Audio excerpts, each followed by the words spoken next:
Shri M V Jayarajan, അവസാനമായി, കാരണം സ്കൂളുകൾ അടക്കം അടിത്തടവിന് വേണ്ടി വേദികളായിട്ടുണ്ടെങ്കിൽ, നിങ്ങൾ പറയുന്നത് പോലെ തെറ്റായ പ്രവണതകൾക്ക് വേദികൾ ആയിട്ടുണ്ടെങ്കിൽ നടപടി എങ്ങനെ സ്വീകരിക്കും?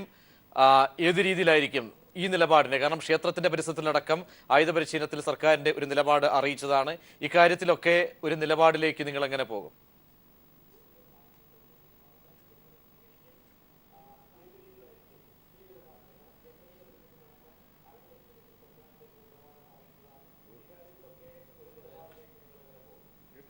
വിദ്യാഭ്യാസ സ്ഥാപനങ്ങൾ ആയുധ പരിശീലന കേന്ദ്രമാക്കിക്കൂടാ എന്ന് വിദ്യാഭ്യാസ വകുപ്പ് നേരത്തെ തന്നെ ഉത്തരവിറക്കിയതാണ്. ആരാധനാലയങ്ങൾ ആയുധപ്പുരിയാക്കിക്കൂടാ, പരിശീലന കേന്ദ്രമാക്കിക്കൂടാ എന്ന് ദേവസ്വം ബോർഡ് അടക്കം ഉത്തരവിറക്കിയതാണ്. അത് RSS പരസ്യമായി ലംഘിക്കുകയാണ്, ജനങ്ങളെ വെല്ലുവിളിക്കുകയാണ്. ഞങ്ങൾ നേരത്തെ തുടങ്ങിയതാണ് ഈ ആയുധ പരിശീലനം എന്നാണ് അവർ പറയുന്നത്. പക്ഷേ ആയുധ പരിശീലനം നടത്തുന്ന ഇക്കൂട്ടരുടെ പേരിൽ നടപടി എടുത്തേ പറ്റൂ. രാജേഷും സമ്മതിച്ചിട്ടുണ്ട്.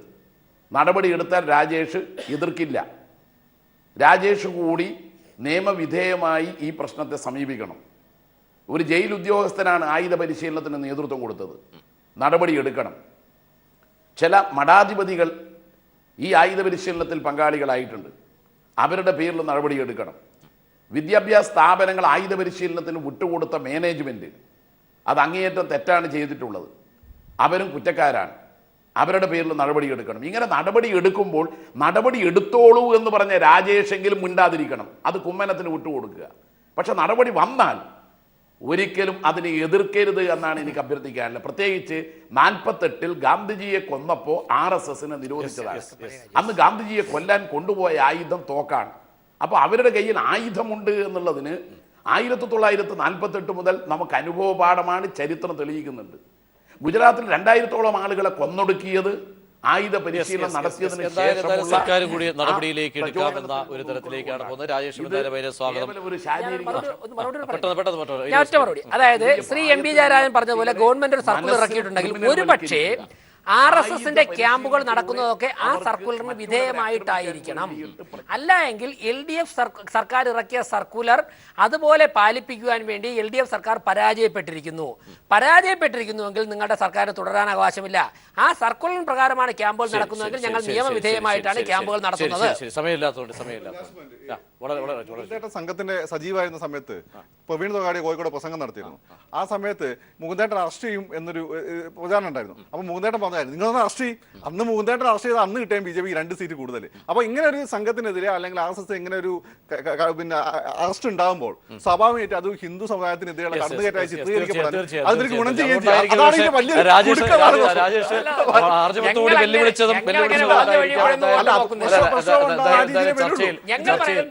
ചർച്ച അവസാനിപ്പിക്കേണ്ടി വരും. ചർച്ചയിൽ പങ്കെടുത്ത എം വി ജയരാജൻ, ഒപ്പം ബക്രുദ്ദീൻ അലി സ്വാമി വിശ്വഭദ്രാനന്ദ ശക്തിബോധി നന്ദി അറിയിക്കുന്നു. ഇടവേളയ്ക്ക് ശേഷം കോൺഗ്രസിലെ ഗ്രൂപ്പ് പോരും തെരുവ് യുദ്ധം ചർച്ചയിലേക്ക്. കോൺഗ്രസിലെ ഗ്രൂപ്പ് പോര് തെരുവ് യുദ്ധത്തിലേക്ക് പോയി. കൊല്ലത്ത് കോൺഗ്രസ് സ്ഥാപക ദിന പരിപാടിക്കെത്തിയ രാജ്മോഹൻ ഉണ്ണിത്താനെ കയ്യേറ്റം ചെയ്തു. കാറിന് നേരെ പ്രവർത്തകർ ചീമുട്ടയെറിയുകയും ഉണ്ണിത്താനെ അസഭ്യം പറയുകയും ചെയ്തു. അക്രമികളിൽ 6 പേരെ കോൺഗ്രസിൽ നിന്നും സസ്പെൻഡ് ചെയ്തു. ഈ വിഷയം ന്യൂസ് ആൻഡ് വ്യൂസ് പരിശോധിക്കുന്നു. ചർച്ചയിൽ നമ്മോടൊപ്പം വീക്ഷണം റെസിഡന്റ് എഡിറ്റർ അജിത് കുമാർ, ഒപ്പം അഡ്വക്കേറ്റ് BRM ഷഫീർ, കോൺഗ്രസ് നേതാവ് റഹീം, CPI നേതാവ് ബാസുരേന്ദ്രബാബുവും ചർച്ചയിൽ തത്സമയം പങ്കുചേരുന്നു. ശ്രീ അജിത് കുമാർ, അതായത് കഴിഞ്ഞ ദിവസത്തെ പോര് അവിടെ അവസാനിക്കുമെന്ന് കരുതിയെങ്കിൽ ഇന്നിപ്പോൾ തെരുവിലേക്ക് കാര്യങ്ങൾ പോയിരിക്കുന്നു. എന്തൊക്കെ പറഞ്ഞാലും ശരിയായ ഒരു പ്രവണതയാണോ ഇന്ന് സംഭവിച്ചത്? കാരണം ഇത്രത്തോളം കോൺഗ്രസ് പ്രവർത്തകരൊക്കെ കാര്യങ്ങളെ ഉറ്റുനോക്കുന്ന ഒരു ഘട്ടത്തിൽ തെരുവ് യുദ്ധത്തിലേക്ക് കാര്യങ്ങൾ കലാശിച്ചത് ശരിയാണോ അല്ലയോ? ശ്രീ പ്രജീഷ്, ഒരു മാധ്യമപ്രവർത്തകൻ എന്നുള്ള രീതിയിൽ, അതായത് more than A Congress man, A media person എന്നുള്ള രീതിയിലാണ് ഞാൻ ഈ കാര്യങ്ങളെ കാണുന്നത്. പക്ഷേ കോൺഗ്രസിനോട് ആഭിമുഖ്യം പുലർത്തുന്ന കുറച്ച് പത്രപ്രവർത്തകരെങ്കിലും നമുക്ക് അറിയാം, നമുക്ക് തിരുവനന്തപുരത്തും കേരളത്തിൽ ഉണ്ട്. കുറവാണെന്നുള്ളത് യാഥാർത്ഥ്യം അംഗീകരിച്ചുകൊണ്ട് തന്നെ പറയട്ടെ. അവർക്കും അല്ലെങ്കിൽ കോൺഗ്രസിനോട് ആഭിമുഖ്യം പുലർത്തുന്ന, അനുഭാവം നിലനിർത്തിക്കൊണ്ടുപോകുന്ന, ഒരുപക്ഷെ അംഗത്വം എടുത്തിട്ടില്ലാത്ത ആയിരക്കണക്കിന് സാധാരണ ജനങ്ങൾക്കുമൊക്കെ മനസ്സിൽ ആശങ്ക ഉണ്ടാക്കുന്ന സംഭവങ്ങളാണ് കഴിഞ്ഞ കുറേ ദിവസങ്ങളായിട്ട് കേരളത്തിലെ കോൺഗ്രസ് പാർട്ടിയിൽ നടന്നുകൊണ്ടിരിക്കുന്നത്. അതിൻ്റെ ഏറ്റവും ജുഗുപ്സാവഹമായ ഒരു പരിണാമ ഗുപ്തിയിലേക്കാണ് ഇന്ന് കൊല്ലത്ത് നടന്ന സംഭവങ്ങൾ എത്തിച്ചേർന്നിരിക്കുന്നത്. കാരണം എന്തായാലും, അല്ലെങ്കിൽ വ്യക്തി ആരായാലും, അല്ലെങ്കിൽ പ്രകോപനം എന്തുമായിക്കൊള്ളട്ടെ, പ്രവർത്തകർ പരസ്പരം കയ്യാങ്കളിക്ക് മുതിരുന്നത് ഒരു പാർട്ടിക്കും ഒരു പ്രവർത്തകർക്കും അത് ഭൂഷണമല്ല. തീർച്ചയായും അവിടെയാണ് ഒരു നേതൃത്വത്തിന്റെ ഇടപെടൽ അനിവാര്യമായി വരുന്നത്. കഴിഞ്ഞ ദിവസം ഇത്രത്തോളം വിഷയങ്ങൾ ഉണ്ടാകുന്നു, കാര്യക്ഷമമായ ഒരു ഇടപെടൽ, ഒരു തടയിടൽ ആദ്യമേ തന്നെ കഴിഞ്ഞ ദിവസം അതിന് മുൻപോ ഈ പ്രസ്താവനകൾ പരസ്യ പ്രതികരണങ്ങളിലേക്ക് വരുന്നു, വ്യക്തിഹത്യയിലേക്കൊക്കെ പോകുമ്പോൾ മാത്രമല്ല ഇതിൽ ഏറ്റുമുട്ടുന്നത് കോൺഗ്രസിന്റെ മുൻ KPCC പ്രസിഡന്റ്, MLA, മാത്രമല്ല മറ്റൊരാൾ KPCCയുടെ ജനറൽ സെക്രട്ടറി ആയിരുന്ന ആൾ, വക്താവ്, സംസ്ഥാന വക്താവ്. ഈ രണ്ടുപേരെ തടയുന്നതിൽ നേതൃത്വത്തിന് അവിടെ ഒരു പാളിച്ച പറ്റിയില്ലേ? ഇല്ല, ഇതിനകത്ത് നേതൃത്വത്തിന് പാളിച്ച പറ്റി എന്ന് പറയുന്നത് ശരിയായിരിക്കില്ല ശ്രീ പ്രതീഷ്.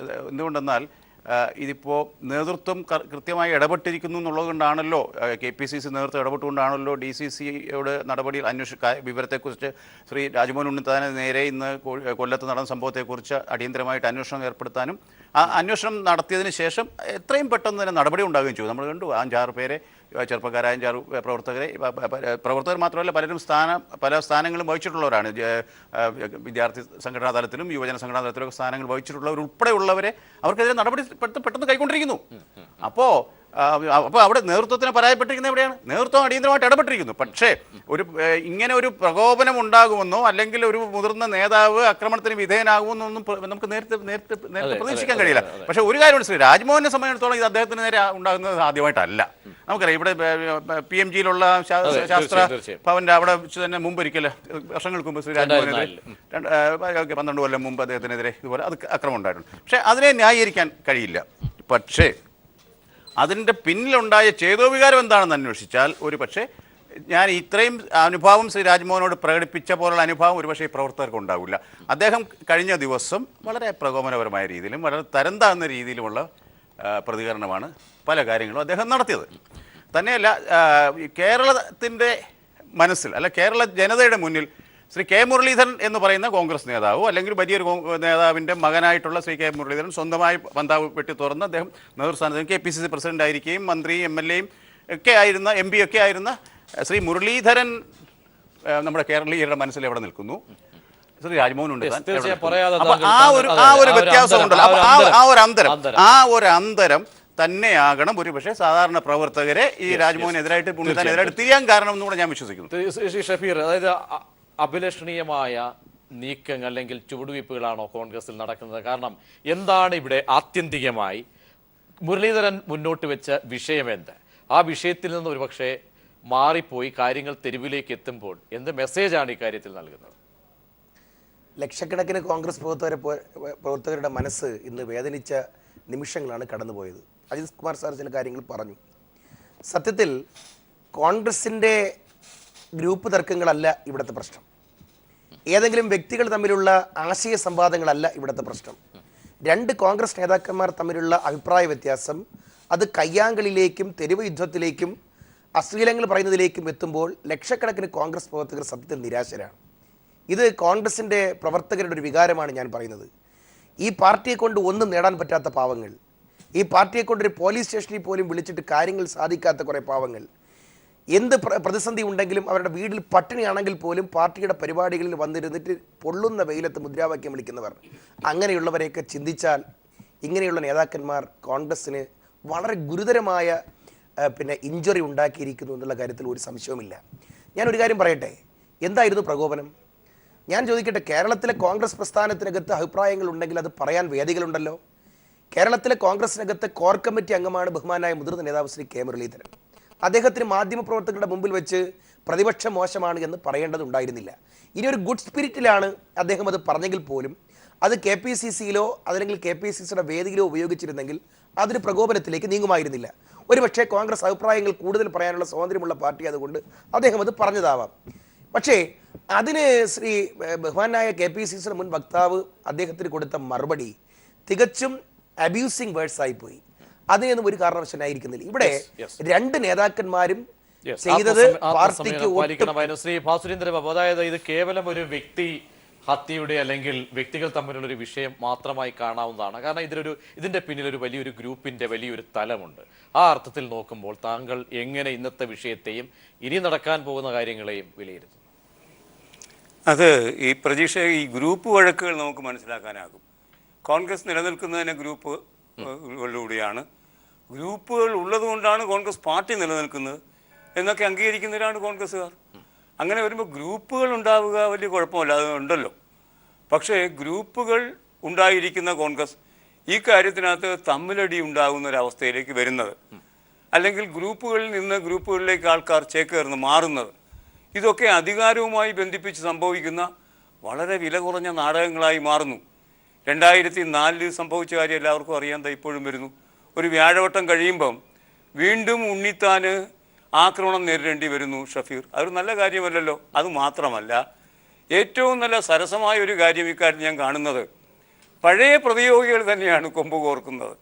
അന്നും മുരളീധരൻ വേഴ്സസ് ഉണ്ണിത്താനായിരുന്നു, ഇന്നും അതേ കഥാപാത്രങ്ങൾ ഭിന്നമായ ചേരികളിൽ നിന്ന് കൊമ്പ് കോർക്കുന്നു. പക്ഷേ ശ്രീ പാസുരേന്ദ്ര ബാബു, ആ അന്നത്തെ സാഹചര്യങ്ങളും ഇന്ന് നോക്കുമ്പോൾ നേതൃത്വത്തിന്റെ കാര്യക്ഷമമായ ഒരു ഇടപെടൽ ഇന്നത്തെ സാഹചര്യം വെച്ച് നോക്കുമ്പോൾ അവിടെ ഒരു പിഴവ്, ഒരു ദൗർബല്യം ഇക്കാര്യത്തിൽ നിലനിൽക്കുന്നുണ്ടോ? കാരണം അന്നത്തെ ഇടപെടാനുള്ള ആളുകൾ ഉണ്ടായിരുന്നു ആ രീതിയിൽ. ഇന്നിപ്പോൾ ആ രീതിയിൽ ഒരു നേതൃപരമായ ഒരു ഇടപെടൽ നടത്താനുള്ള പാളിച്ച, അത് ബോധ്യമല്ലേ? അല്ല, കോൺഗ്രസിനെ നയിക്കുന്ന ഒരു 3 ആൾക്കാരാണല്ലോ. ഈ 3 ആളുകൾ കോൺഗ്രസിനെ നയിക്കുന്നുവെന്നാണ് കോൺഗ്രസ് അവകാശപ്പെടുന്നത്. VM സുധീരൻ, അതുപോലെ രമേശ് ചെന്നിത്തല, ഉമ്മൻചാണ്ടി.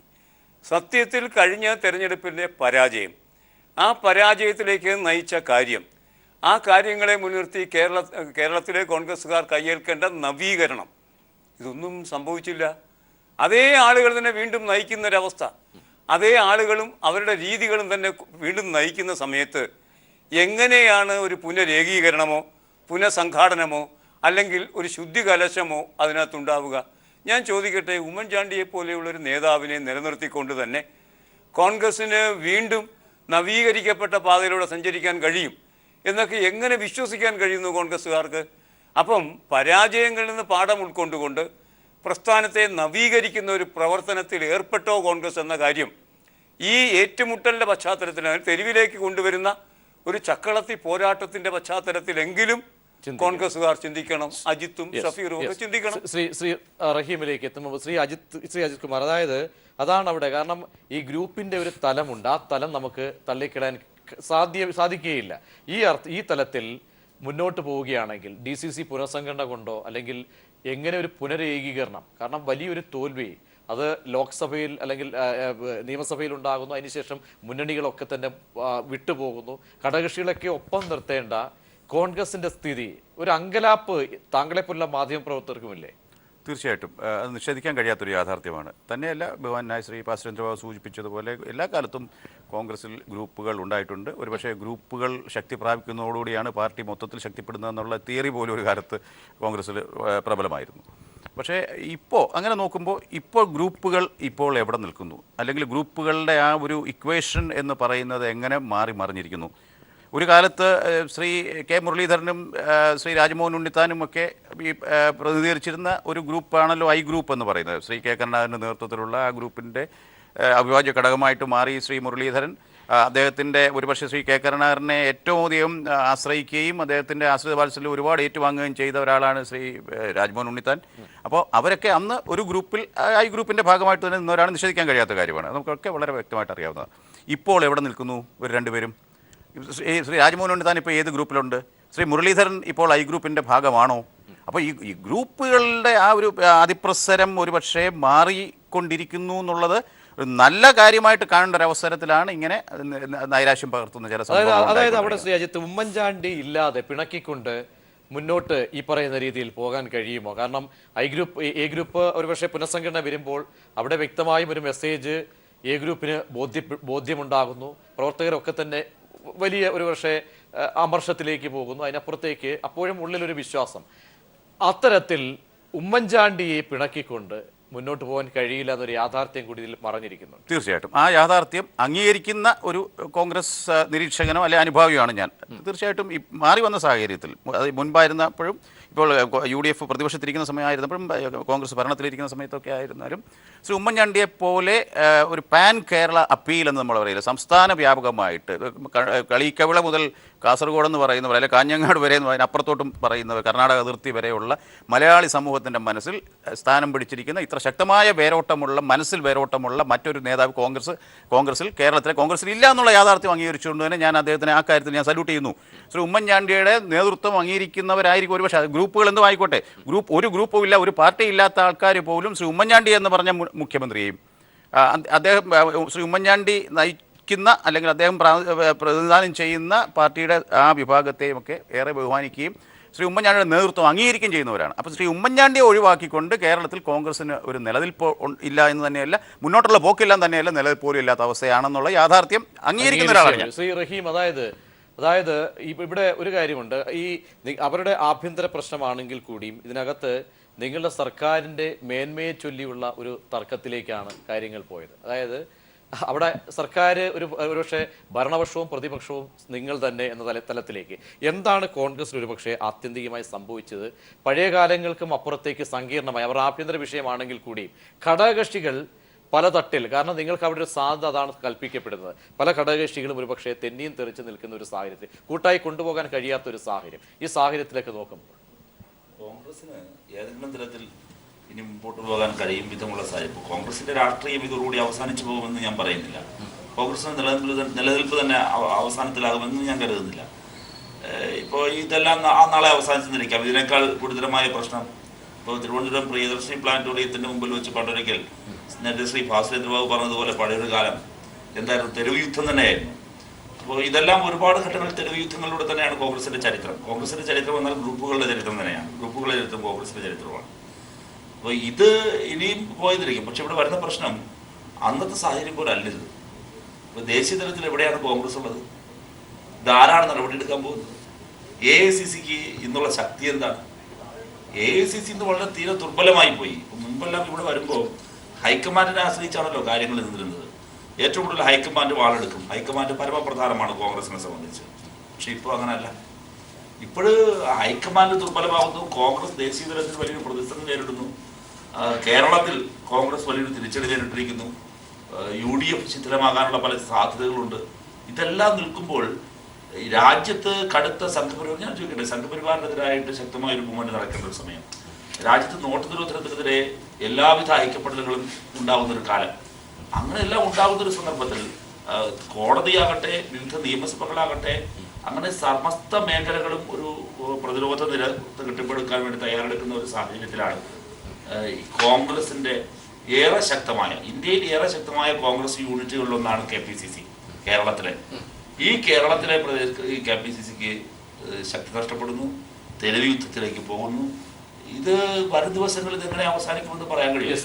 ശ്രീ ഷഫീർ, ആ ഒരു ആശങ്ക എല്ലാ കോൺഗ്രസ് പ്രവർത്തകർക്കും ഇല്ല. കാരണം ഒരു ഇടപെടൽ നടത്താൻ കാതലായ രീതിയിൽ ഉണ്ടാകുന്നില്ല. ഇടപെടൽ പരസ്യ പ്രസ്താവന എന്തായാലും ഇന്ന് പറഞ്ഞിട്ടുണ്ടെങ്കിലും അത് നാളെ ലംഘിക്കപ്പെടും. അല്ല, ഇതിനകത്ത് ഒരു കാര്യം പറയാം. ഇത്ര വേഗം നടപടിയെടുത്തൊരു കാലഘട്ടം മുമ്പ് ഉണ്ടായിട്ടുണ്ടോ പ്രതീക്ഷേ? കൊല്ലത്ത് KPCCയുടെ ഒരു നേതാവിനെ വഴിയിൽ തടഞ്ഞ 5 പ്രവർത്തകന്മാരെ മണിക്കൂറുകൾക്കുള്ളിൽ നടപടിയെടുക്കാൻ KPCC കഴിഞ്ഞില്ലേ? അന്വേഷണം പ്രഖ്യാപിച്ചല്ലോ. 3 അംഗ DCC ഭാരവാഹികളുടെ അന്വേഷണം പ്രഖ്യാപിച്ചു. റിപ്പോർട്ട് വരട്ടെ. പിന്നെ റഹീം പറയുന്നത് കേൾക്കുമ്പോൾ എനിക്ക് അത്ഭുതം തോന്നുകയാണ്. റഹീമേ, നിങ്ങളുടെ സഖാവ് പിണറായി വിജയന്റെ മുമ്പിൽ മുഖത്ത് നോക്കി കൊലപാതക കേസിലെ പ്രതിയായ സഖാവ് MM മണി രാജിവെക്കണമെന്ന് പറയാനുള്ള ആർജവം നഷ്ടപ്പെട്ട സീതാറാം യെച്ചൂരി നിങ്ങൾക്ക് പറയാൻ പറ്റുമോ? സഖാവ് സീതാറാം യെച്ചൂരിക്ക് പിണറായി വിജയൻ സഖാവിന് മുകളിൽ ആധിപത്യം ഇല്ലാത്ത പോലെ അല്ല. 1, 2, ഞാൻ പറയട്ടെ റഹീം പറയുന്നിടത്തല്ല ഞാൻ ഇടപെടും. ഞാൻ കൊണ്ട് പറയാം, സഖാവ് സീതാറാം യെച്ചൂരിക്ക്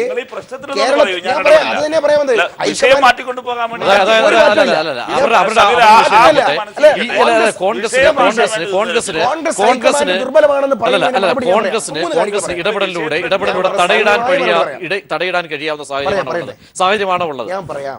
1, കോൺഗ്രസ് ഹൈക്കമാൻഡ് ദുർബലമാണെന്ന് പറഞ്ഞു. കോൺഗ്രസ് ഹൈക്കമാൻഡ് കൃത്യമായി ദുർബലമല്ല എന്ന് തെളിയിച്ചല്ലോ.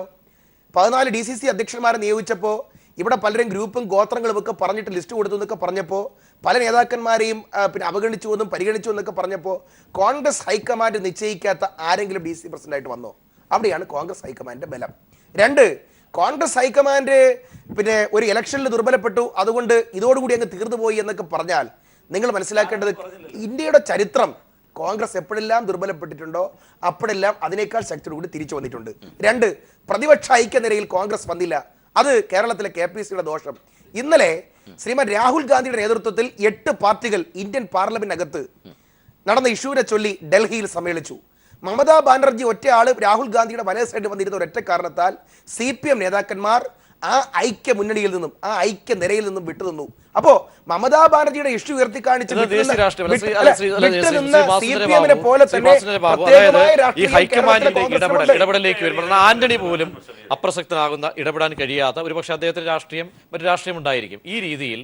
കാരണം ഇനി സംഘടനാ തെരഞ്ഞെടുപ്പ് അല്ലെങ്കിൽ നേതൃമാറ്റമൊക്കെ അതിവിദൂരമാണ്. ആ കാലയളവ് വരെ ഈ തെക്ക് വടക്ക് നിൽക്കുന്ന ആളുകളുടെ സ്ഥിതി എങ്ങനെ കാര്യങ്ങൾ മുന്നോട്ട് പോകും? അല്ല, കോൺഗ്രസിനെ സംബന്ധിച്ച് കേരളത്തിൽ അത് അങ്ങേയറ്റം ആന്റണി പറഞ്ഞ് നമുക്ക് യോജിക്കാം. കാലാൾപ്പട ഇല്ലാത്തൊരു സൈന്യമാണ് എന്ന് പറഞ്ഞാൽ ഒരു സൈന്യമേ അല്ല. ആ അർത്ഥത്തിൽ അതിൻ്റെ പ്രഹരശേഷി മുഴുവൻ നഷ്ടപ്പെട്ട ഒരു പാർട്ടിയായി കോൺഗ്രസ് മാറിയിരിക്കുന്നതാണല്ലോ AK ആന്റണി പറഞ്ഞതിൻ്റെ സൂചന. അടിസ്ഥാന പിന്നെ ഗ്രാസ് റൂട്ട് ലെവലിൽ സംഘടനയില്ല. അത്തരമൊരു സാഹചര്യത്തെ അതിനെങ്ങനെ അതിജീവിക്കാം, ഇതാണല്ലോ നാം പരിശോധിക്കുന്നത്. അങ്ങനെ അതിജീവിക്കുമ്പം അതിൻ്റെ ദേശീയ സ്വഭാവം കൂടി നാം പരിശോധിക്കേണ്ടതായി വരും.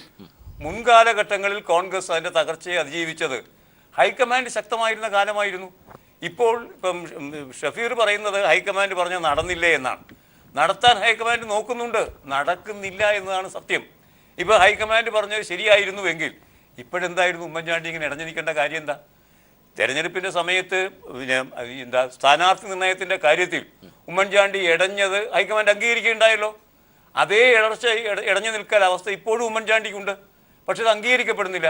ഉമ്മൻചാണ്ടി എന്തുകൊണ്ട്, നമുക്ക് ലളിതമായി നോക്കിയാൽ മതിയല്ലോ ഷഫീറെ, ഉമ്മൻചാണ്ടി എന്തുകൊണ്ട് നമുക്ക് സംഘടനയെ സംബന്ധിച്ച് ഏറ്റവും ജനാധിപത്യപരം. തീർച്ചയായും. അപ്പം തെരഞ്ഞെടുപ്പ് നടത്താം എന്ന് അദ്ദേഹം പറയുന്നത് തെരഞ്ഞെടുപ്പിലൂടെ തൻ്റെ സ്ഥാനാർത്ഥികളെ, തൻ്റെ KPC പ്രസിഡന്റിനെ കൊണ്ടുവരാം എന്നുള്ള വ്യാമോഹം തന്നെയാണ്.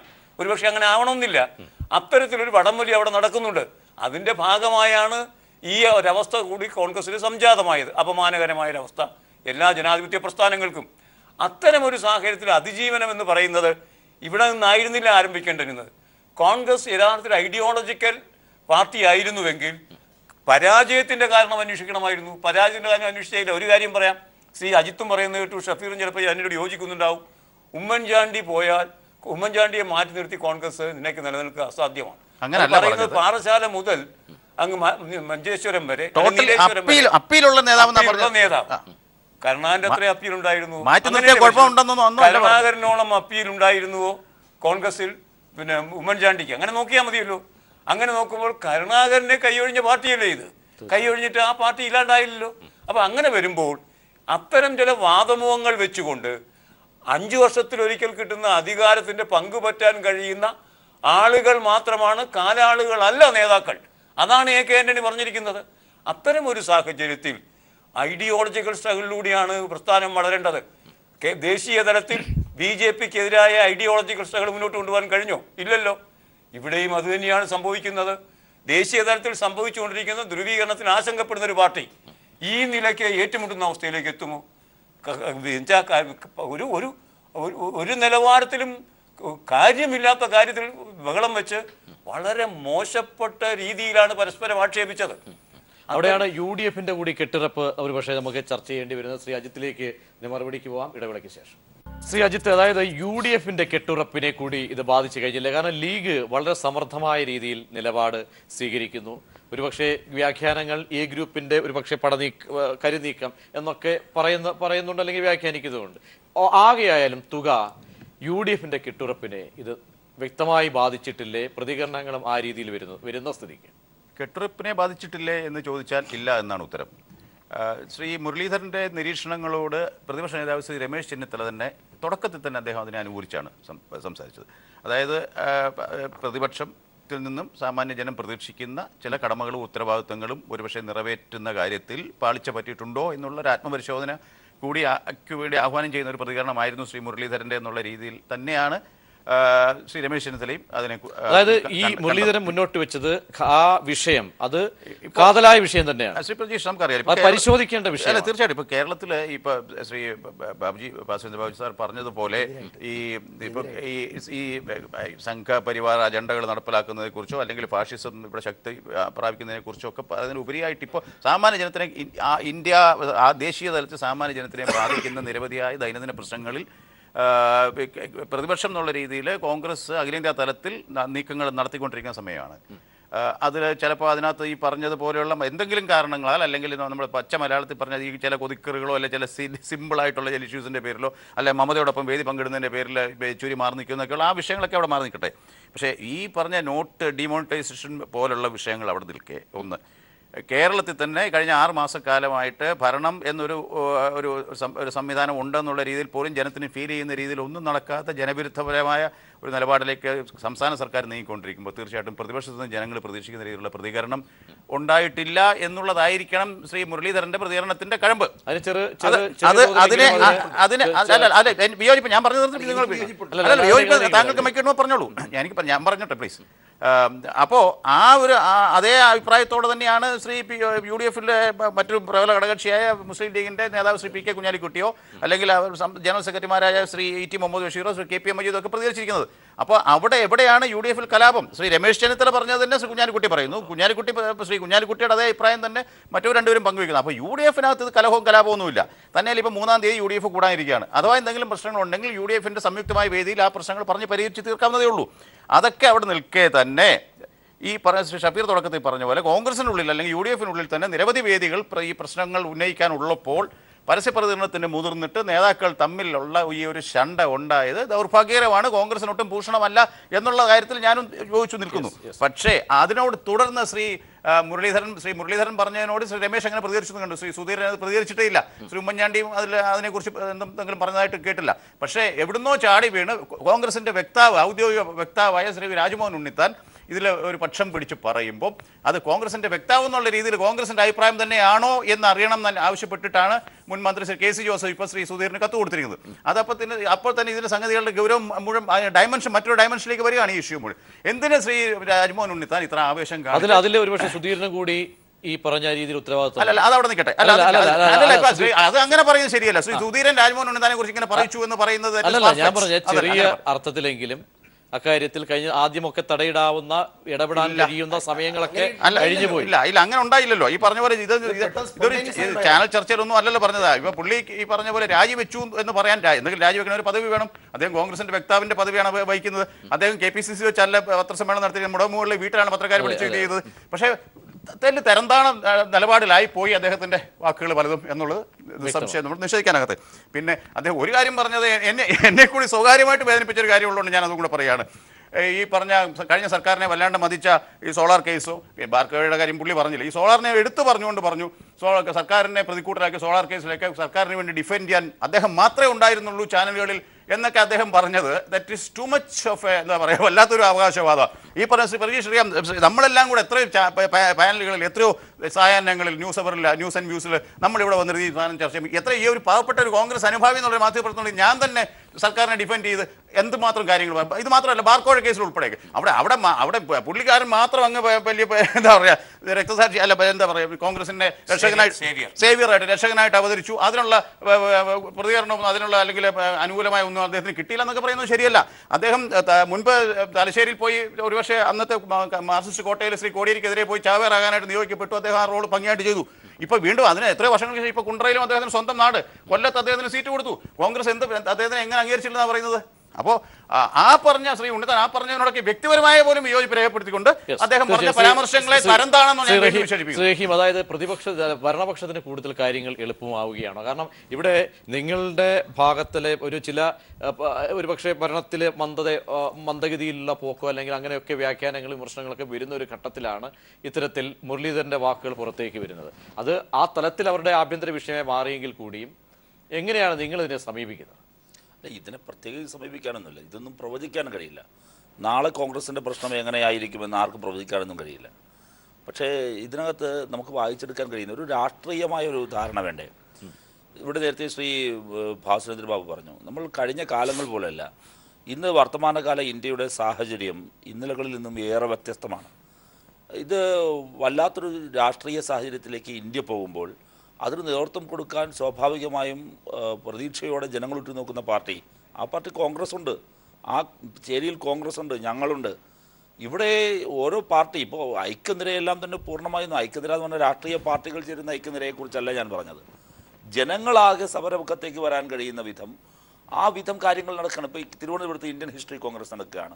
ഇന്ത്യയിലെയും ഇന്ത്യക്ക് പുറത്തുമുള്ള ചരിത്രകാരന്മാർ സംഗമിക്കുന്നു. എന്താ അവിടെ വരുന്ന പ്രബന്ധം? ആദ്യ ദിവസം വന്ന കൂടുതൽ പ്രബന്ധങ്ങളും സെക്കുലറിസത്തെ സംബന്ധിക്കുന്ന ചൂടേറിയ ആശങ്കകൾക്കും ചർച്ചകൾക്കും. ഏതെങ്കിലും ഒരു രാഷ്ട്രീയത്തിൻ്റെ ഇന്ത്യയുടെ ഒരു പ്രധാനപ്പെട്ട അക്കാദമിക് ക്രോസ് സെക്ഷനാണത്. അത് വരുന്നത് രാഷ്ട്രീയ ധാരണയുടെ അടിസ്ഥാനത്തിലാണോ? അപ്പോൾ രാജ്യത്ത് ഇത്തരത്തിലുള്ള സംവാദാത്മകമായ സർവകലാശാലകളിൽ നടക്കുന്ന എന്താണ്? ഇത്തരത്തിലുള്ള സംവാദാത്മകമായ കാര്യം നടക്കുമ്പോൾ ഇവിടെ എന്നെ പിച്ചി, എന്നെ നുള്ളി, ഈ കുട്ടി എന്നെ നോക്കി എന്നെല്ലാം പറഞ്ഞ് കൊച്ചു കുട്ടികൾ പരസ്പരം കലഹിക്കുന്നത് പോലെ തെരുവിൽ കിടന്ന് തെറിവിളിക്കുകയും തെരുവിൽ കിടന്ന് ബഹളം വയ്ക്കുകയും ചീമുട്ട എറിയുകയും ചെയ്യുമ്പോൾ ജനാധിപത്യത്തിൻ്റെ മുഖത്തേക്കാണ് ഈ ചീമുട്ട എറിയുന്നത് എന്ന ബോധ്യമുണ്ടാകണം. ഈ തെരുവിളികളെല്ലാം നടക്കുന്നത് ജനാധിപത്യത്തോടാണ് എന്നൊരു ബോധ്യമുണ്ടാകണം. ആ ബോധ്യമുണ്ടാകാൻ പാകത്തിൽ രാഷ്ട്രീയ പക്വത നഷ്ടപ്പെട്ട പാർട്ടിയായി ഇന്ന് ഇന്ത്യൻ നാഷണൽ കോൺഗ്രസ് അധപ്പതിച്ചിരിക്കുന്നു. പിന്നെയുള്ളത് UDFൻ്റെതാണ്.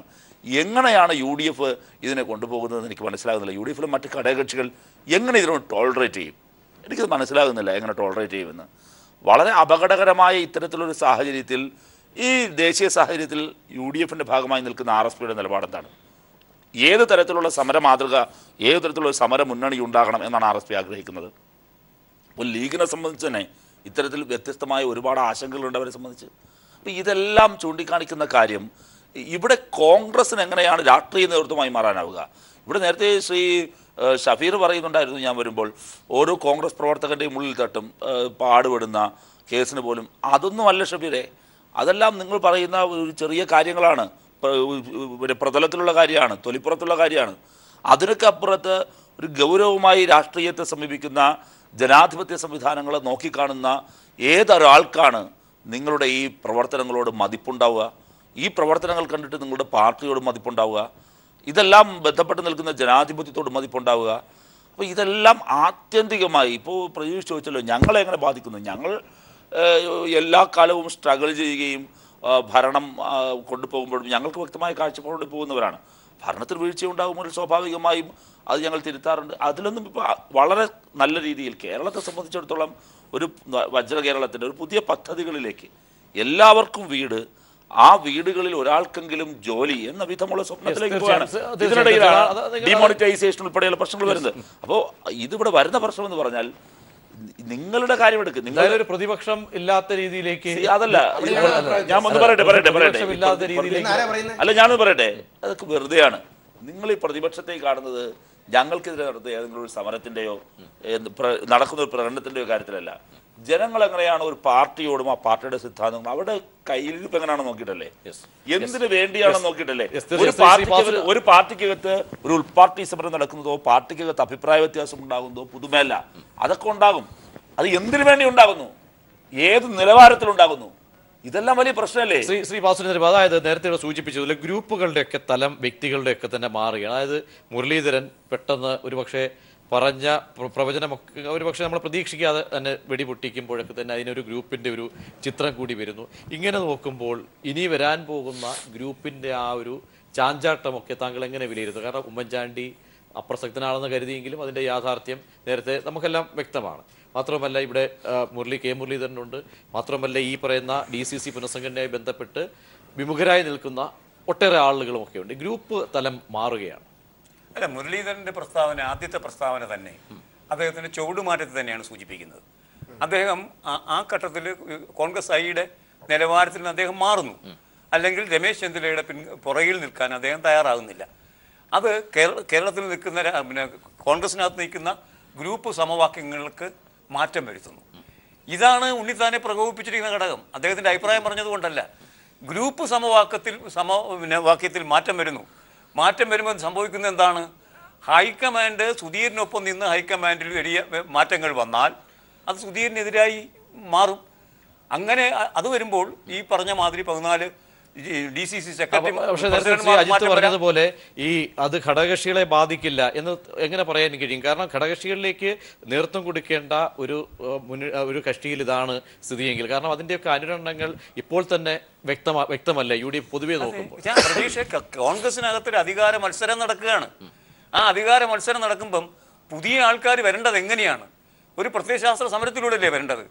ശ്രീ സലീം പറഞ്ഞതുമാതിരി റഹീം പറഞ്ഞതുമാതിരി യഥാർത്ഥ പ്രശ്നം എന്താ? ഇന്ന് കോൺഗ്രസ്സുകാർ കേരളത്തിൽ അഭിമുഖീകരിക്കുന്ന യഥാർത്ഥ പ്രശ്നം ദേശീയ പ്രശ്നമാണ്. അതിൻ്റെ മേൽ ഒന്നും ചെയ്യാതിരിക്കുക, യഥാർത്ഥ പ്രശ്നത്തെ അഭിസംബോധന ചെയ്യാതിരിക്കുക, കപട പ്രശ്നങ്ങളിൽ ആമഗ്നമായി തങ്ങളുടെ സ്ഥാനം ഉറപ്പിക്കാനുള്ള തത്രപ്പാടിൽ നിൽക്കുക. ഇത് യഥാർത്ഥത്തിൽ പ്രഖ്യാപിത ലക്ഷ്യങ്ങളിൽ നിന്നുള്ള ഒളിച്ചോട്ടമാണ്.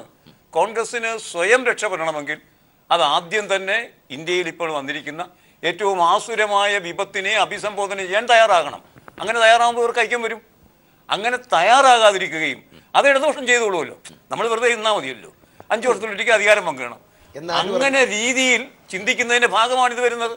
അല്ലാതെ പൊടുന്നനെ അങ്ങ് മുരളീധരൻ ഇങ്ങനെ പറയുമോ? പൊടുന്നനെ ഇദ്ദേഹം ഇങ്ങനെ ഉണ്ണിത്താൻ പറയുമോ? അതാണ് ശ്രീ ഷഫീർ, അതായത് രാഷ്ട്രീയകാര്യ സമിതിയിലോ അല്ലെങ്കിൽ പറയേണ്ടടുത്ത് കോൺഗ്രസ് ജനാധിപത്യ സംവിധാനം അനുസരിച്ച് പറയേണ്ട കാര്യങ്ങൾ പൊതുവേദിയിലും ഒക്കെ പരസ്യമായി പറഞ്ഞിട്ടുണ്ട്.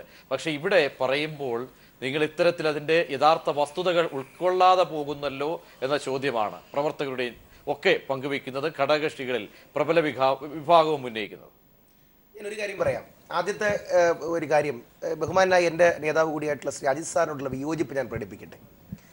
പ്രതിപക്ഷം എന്ന നിലയിൽ കോൺഗ്രസ് കുറച്ചുകൂടി മുന്നോട്ട് പോകണം എന്ന് പറഞ്ഞാൽ ഞങ്ങൾക്ക് മനസ്സിലാവും. പക്ഷേ പ്രതിപക്ഷം എന്ന നിലയിൽ കോൺഗ്രസ് ഒന്നും ചെയ്യുന്നില്ല എന്ന് പറയുന്നിടത്താണ് അഭിപ്രായ വ്യത്യാസം. ഉദാഹരണം ഞാൻ പറയാം. ഇപ്പോൾ യഥാർത്ഥത്തിൽ ഈ ചക്കളത്തി പോരാട്ടങ്ങൾ എന്ന് പറയുന്ന ഈ സംഭവവികാസങ്ങൾ കൊണ്ട് നേട്ടമുണ്ടായതാരാ? MM മണിക്കെതിരായിട്ട് രാജിവെക്കണമെന്ന് പറയാൻ നമുക്ക് കഴിയാതെ വരുന്നു. റേഷൻ ഷോപ്പുകളുടെ മുമ്പിൽ അരിയില്ലാത്ത പ്രശ്നം നമുക്ക് ഉയർത്താൻ പറ്റാതെ വരുന്നു. KSRTCയുടെ റേറ്റ് 6-ൽ നിന്ന് 7 ആക്കിയത് നമുക്ക് ചർച്ച ചെയ്യപ്പെടാൻ പറ്റാതെ വരുന്നു. ശമ്പളം കിട്ടാതെ വരുന്നതും പെൻഷൻ കിട്ടാതെ വരുന്നതും KSRTCയിലെ 4000-ൽ 12,000-ൽ പരം വരുന്ന താൽക്കാലിക ജീവനക്കാരെ പറഞ്ഞു വിടുന്നതും മാവോയിസ്റ്റ് വേട്ടയും കലാകാരന്മാർക്കെതിരായിട്ടുള്ള UAP നിയമങ്ങളുമൊന്നും ചർച്ച ചെയ്യപ്പെടാതെ പോകുന്നു. അതാണ് പ്രവർത്തനം. ഈ വിഷയം ഇവിടെ ഞാൻ പറഞ്ഞു, ഇവിടെ പ്രതിപക്ഷമില്ല എന്ന് പറഞ്ഞു. ഞാൻ ചോദിക്കട്ടെ, കേരളത്തിന്റെ ചരിത്രത്തിൽ ഇത്രമാത്രം കുറഞ്ഞ കാലയളവിനുള്ളിൽ സമരം നടത്തിയ പ്രതിപക്ഷം മുമ്പുണ്ടായിട്ടുണ്ടോ?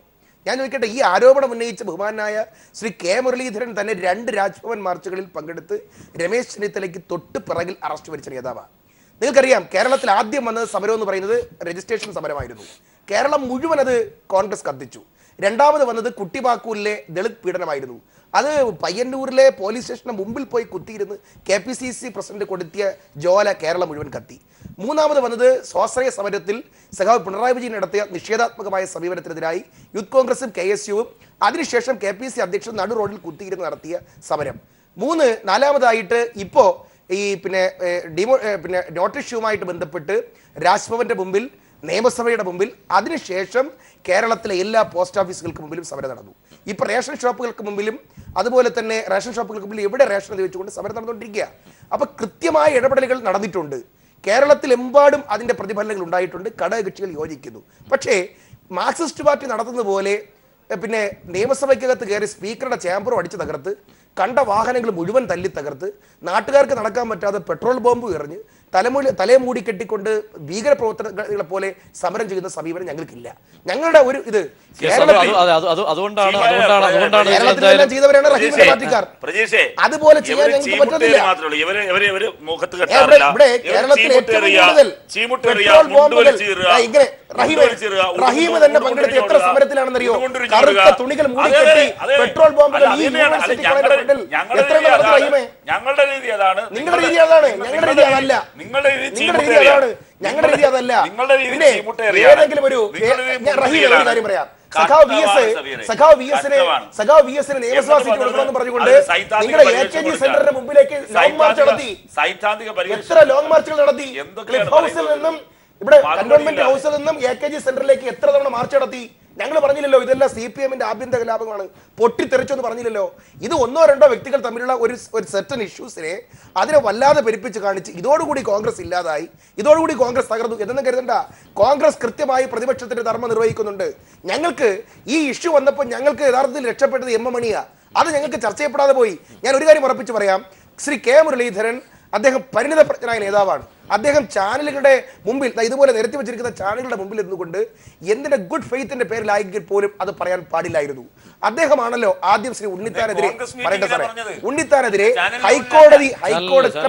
ഹൈക്കോടതി കോൺഗ്രസിന്റെ ഇൻഡോർ മീറ്റിംഗിൽ ലീഡർ ശ്രീ കെ കരുണാകരന്റെ അനുസ്മരണ സഭാത്തിൽ ഇതുപോലെ ചാനൽ ചർച്ച ക്യാമറാമാൻ നിരന്നു നിൽക്കുമ്പോൾ അത് പറയാൻ പാടില്ലായിരുന്നു എന്ന് വിശ്വസിക്കുന്ന കോൺഗ്രസ് പ്രവർത്തകരാണ് ഞാൻ. ഇതുപോലെ ഒരുപാട് പേര് വിശ്വസിക്കുന്നുണ്ട്. അദ്ദേഹം പറഞ്ഞ ഗുഡ് ഫെയ്ത്തിൽ കുറച്ചുകൂടി തീവ്ര വേണമെങ്കിൽ ആവാം, അത് പാർട്ടി ഫോറത്തിൽ ചർച്ച ചെയ്യാം. ഇടവേളയ്ക്ക് ശേഷം പെട്ടെന്ന് മടങ്ങി. ശ്രീ അജിത് കുമാർ, മേജർ സർജറി തന്നെ വേണ്ടിവരും. അതിന് എത്ര നാൾ കാത്തിരിക്കണം? കാരണം സംഘടനാ തെരഞ്ഞെടുപ്പ് അടക്കം വേണ്ടിവരുന്ന ഒരു ഘട്ടത്തിലേക്ക് വരുന്നു. എല്ലാ ഗ്രൂപ്പിനെയും തൃപ്തിപ്പെടുത്തിക്കൊണ്ടുള്ള നിലപാടുകളിലേക്ക് പോകണം. എന്തായാലും ഈ വേർതിരിവൊക്കെ സമവായം എത്ര നാൾ വേണ്ടിവരും? എങ്ങനെയായിരിക്കും ഒരു ഫോർമുല താങ്കൾ കാണുന്നത്? തെരഞ്ഞെടുപ്പ് കമ്മീഷന്റെ അംഗീകാരം നിലനിർത്താൻ അംഗീകാരമുള്ള പാർട്ടികൾ സമയബന്ധിതമായിട്ട് ഉൾപാർട്ടി തെരഞ്ഞെടുപ്പുകൾ നടത്തണം എന്നുള്ള ഒരു ചട്ടം നമ്മുടെ രാജ്യത്ത് നിലവിലുണ്ടല്ലോ. അപ്പോൾ തീർച്ചയായിട്ടും പാർട്ടികൾക്ക് തെരഞ്ഞെടുപ്പിലേക്ക് പോകാതെ നിവൃത്തിയില്ല. ഒരുപക്ഷെ AICCയിലോ അല്ലെങ്കിൽ പ്രദേശ് കോൺഗ്രസ് കമ്മിറ്റികളിലോ അല്ലെങ്കിൽ താഴത്തെ ലെവൽ വരെയുള്ള തെരഞ്ഞെടുപ്പിൻ്റെ മൊത്തത്തിലുള്ള ആ ഒരു തെരഞ്ഞെടുപ്പ് എന്ന ആ ഒരു എക്സസൈസ് നടത്താൻ കൂടുതൽ സമയം കോൺഗ്രസ് ആവശ്യപ്പെട്ടിട്ടുണ്ടെന്നാണ് നമ്മൾ മനസ്സിലാക്കുന്നത്. അത് ഇലക്ഷൻ കമ്മീഷൻ ഇലക്ഷൻ കമ്മീഷൻ അനുവദിക്കാതിരിക്കേണ്ട കാര്യവുമില്ല.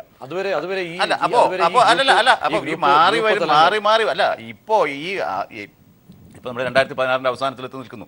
2-3 കൊല്ലം കഴിഞ്ഞ് അല്ലെങ്കിൽ ഒരു കൊല്ലത്തിനപ്പുറം എന്ന് തന്നെ വെച്ചോളൂ, സംഘടിതമായ രീതിയിൽ തെരഞ്ഞെടുപ്പ് പ്രസ്ഥാനത്തിലേക്ക് നടക്കുന്ന സമയം അതിന് എത്ര ദൂരം കിടക്കുന്നു. ഇനി അതിന് എത്രയോ ക്രിസ്മസും നവോത്സവവും ഓണമൊക്കെ വരാനിരിക്കുന്നു ശ്രീ പ്രജീഷ്. അപ്പോൾ ഇപ്പൊ ഈ ക്രിസ്മസ് വാരത്തിൽ കേരളത്തിൽ ഈ നടന്ന ഈ പറഞ്ഞ തെരുവ് യുദ്ധമെന്നോ ചക്രവർത്തി പോരാട്ടമെന്നോ അല്ലെങ്കിൽ ശ്രീ റഹീം വീണ്ടും പറഞ്ഞുകൊണ്ടിരിക്കുന്ന മൊട്ടയേർ എന്ന് പറഞ്ഞത് അതൊന്നും അല്ല, ചീമുട്ട ആയിക്കോട്ടെ, മുട്ടയ്ക്ക് നല്ല മുട്ടയുടെ വില നമ്മൾ എഴുതി കാണിക്കുന്നുണ്ട് ഇപ്പോൾ ഇതിനകത്ത് കേട്ടോ, 4.79 രൂപ. അപ്പോൾ അത് കണ്ടിട്ടാണോ അദ്ദേഹം വീണ്ടും ചീമുട്ട എന്ന് പറഞ്ഞുകൊണ്ടിരിക്കുന്നത് അറിഞ്ഞൂടാ. അതൊക്കെ ഇങ്ങനെ ആയുഷ്കാലം ഈ കോൺഗ്രസ് പ്രസ്ഥാനത്തിനെ അങ്ങനെ പിന്നോട്ടടിച്ചുകൊണ്ടിരിക്കും എന്നൊക്കെയുള്ള മൗഢ്യം ഏതെങ്കിലും CPM നേതാവിനുണ്ടെങ്കിൽ I am sorry for them. അത് തെരഞ്ഞെടുപ്പ് എന്നോ വന്നോട്ടെ, അതുവരെ ഇത് നിൽക്കാൻ മതി. ഇതൊക്കെ താൽക്കാലികമായി ഉണ്ടാകുന്ന ചില പ്രകോപനങ്ങളുടെ പേരിൽ അല്ലെങ്കിൽ അപ്പോഴത്തെ ചില വ്യക്തിയധിഷ്ഠിതമായ ചില ഇഷ്യൂസിന്റെ പേരിൽ നടക്കുന്ന കാര്യങ്ങൾ മാത്രമാണ്. തെരുവിലേക്ക് ഒന്നും പോകില്ല. അതിനെക്കുറിച്ച് ഒരാശങ്കയും വേണ്ട. ഇങ്ങനെയുള്ള കാര്യത്തിൽ ആർക്കും മറ്റേ കോൺഗ്രസ് ഇതർക്ക് ആർക്കും ഈ കാര്യത്തിൽ വലിയ ഒരു ആവേശം കാണിക്കേണ്ട കാര്യമില്ല. കോൺഗ്രസ് പോലെ ജനാധിപത്യ സംവിധാനം നിലനിർത്തുന്ന ഇത്രമാത്രം അഭിപ്രായ സ്വാതന്ത്ര്യമൊക്കെ ഉള്ളിടത്ത് പക്ഷേ ഇത് കുറച്ച് കടന്നുപോയി എന്ന് സമ്മതിച്ചുകൊണ്ട് തന്നെ പറയുന്നു. ഈ അഭിപ്രായ സ്വാതന്ത്ര്യ പ്രയോഗം കുറച്ച് കടന്നുപോയി. പക്ഷേ അത് ഇവിടെ അവസാനിക്കുകയാണ് ശ്രീ പ്രജീഷ്. ഇതിപ്പോൾ ഇത് കണ്ടെയ്ൻ ചെയ്യാൻ പറ്റാത്ത ഒന്നുമില്ല പാർട്ടിക്കുള്ളിൽ. ഇപ്പം തന്നെ കുറ്റക്കാർക്കെതിരെ നടപടി സ്വീകരിക്കുന്നു, അന്വേഷണം നടക്കുന്നു. സത്യസന്ധമായ അന്വേഷണം നടന്നു കഴിയുമ്പോൾ ശക്തമായ നടപടികളുണ്ടാകും. ഇതിനെ അഥവാ ഇനി ഹൈക്കമാൻഡ് ഇടപെട്ട് അതിനെക്കുറിച്ച് ഒരു കേന്ദ്ര തലത്തിലുള്ള അന്വേഷണം തന്നെ AICC തലത്തിൽ അന്വേഷണം വന്നാൽ പോലും അതിനുശേഷം ഇത് സംഗതികൾ വീണ്ടും പഴയ നോർമൽസിയിലേക്ക് പോകും. വീണ്ടും ഫ്രം ക്ലീൻ സ്ലേറ്റ് അല്ലെങ്കിൽ സ്ക്വയർ വൺ പ്രസ്ഥാനം മുന്നോട്ട് പോകും. അപ്പോൾ അതൊന്നും വിഷയമല്ല. തെരഞ്ഞെടുപ്പൊക്കെ തെരഞ്ഞെടുപ്പ് നടക്കുമ്പോൾ ഈ പറഞ്ഞതുപോലെ അങ്ങനെയാണെങ്കിൽ ശ്രീ കരുണാകരൻ ശക്തനായിരുന്ന കാലത്ത് ശ്രീ ബാബുജി ചൂണ്ടിക്കാണിച്ചോ, ശ്രീ കരുണാകരൻ ശക്തനായിരുന്ന കാലത്ത് നടന്ന തെരഞ്ഞെടുപ്പിൽ ശ്രീ വയലാർ രവി ശ്രീ ആന്റണിയെ പരാജയപ്പെടുത്തി. അത് കഴിഞ്ഞിട്ട് ശ്രീ ആന്റണി പിന്നെ ഏത് തലത്തിൽ വരെ എത്തി? ഞാൻ ദോഷം പറയല്ല. ശ്രീ വയലാർ അന്ന് വിജയിയായിരുന്ന ശ്രീ വയലാർ രവിയേക്കാളും ഇപ്പോൾ ഓർമ്മിക്കപ്പെടുന്നതും ഒരു പക്ഷേ അംഗീകരിക്കപ്പെടുന്നതും ശ്രീ ആന്റണിയാണ്. അപ്പൊ ഒരു KPCC തെരഞ്ഞെടുപ്പിലെ ഒരു പരാജയം ഒന്നും ഒരു നേതാവിന്റെ ഭാവി ഇല്ലാതാക്കുന്നില്ല എന്ന് പറഞ്ഞ പോലെ തന്നെ ബാബു, ആ സമയക്രമത്തിനുള്ളിൽ പരിഹരിക്കപ്പെടുന്ന വിഷയങ്ങളാണോ കേവലം രണ്ടുപേർ തമ്മിലുള്ള തെറിവിളി? അതിനപ്പുറത്തേക്ക് എന്തായാലും കാര്യങ്ങൾ പോകുന്നുണ്ട്. ശിഖണ്ഡി എന്നൊക്കെ പറയുമ്പോഴും ഉണ്ണിത്താൻ പേരുപയോഗിച്ചതല്ലെങ്കിൽ ആ പേര് മാറ്റി വെച്ചാൽ കൂടി അതിനകത്തൊക്കെ ചില ഘടകങ്ങൾ ഒളിഞ്ഞിരിക്കുന്നില്ലേ? അല്ല, മുൻകാല അനുഭവങ്ങളുടെ പശ്ചാത്തലത്തിലാണ് ശ്രീ അജിത്ത് അതൊക്കെ പറയുന്നത്.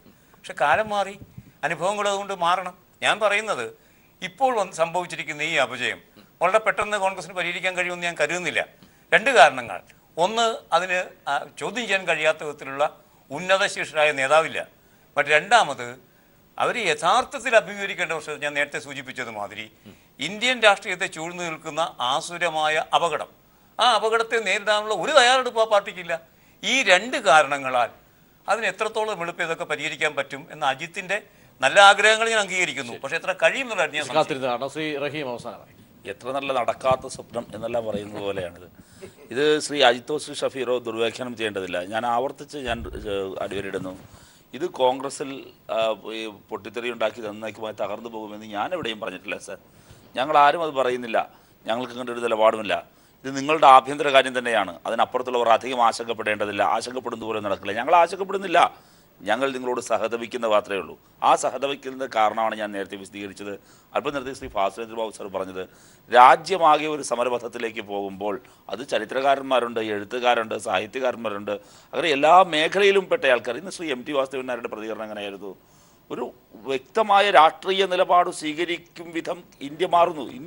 നിങ്ങൾ ഏത് പക്ഷത്ത് എന്ന് ഇന്ത്യയിലെ ഓരോ പൗരനും പറയേണ്ട ഒരു സാഹചര്യത്തിൽ, ആ സാഹചര്യത്തിലാണ് ഇന്ത്യയിലെ പ്രധാനപ്പെട്ട പ്രതിപക്ഷമായി നിൽക്കേണ്ട ഒരു പാർട്ടി ചീമുട്ടയെറിഞ്ഞ് കളിക്കുന്നത്.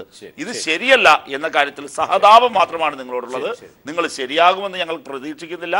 നിങ്ങൾ ഇതോടെ നശിച്ചു പോകും എന്ന് ഞങ്ങൾ ആശങ്കപ്പെടുന്നുമില്ല. വളരെ നന്ദി ശ്രീ അജിത് കുമാർ. വീക്ഷണം. ഒപ്പം ഷഫീർ, വാസുരേന്ദ്ര ബാബു, മുതിർന്ന മാധ്യമപ്രവർത്തകൻ, A. റഹീം, CPM നേതാവ്.